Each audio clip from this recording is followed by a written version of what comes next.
Купил си нов Mac? Задължително направи тези 3 неща веднага.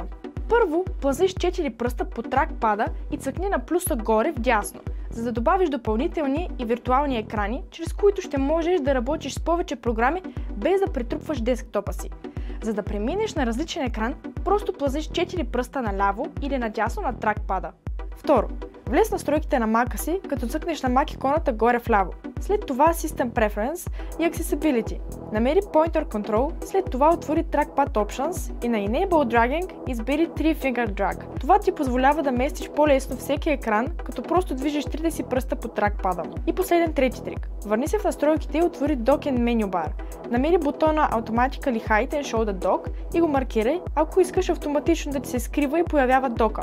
Когато работиш, той ще се скрие, а когато ти трябва, просто трябва да мръднеш мишката върху неговата позиция долу и той отново ще се покаже. За още такива трикчета, последвай ни!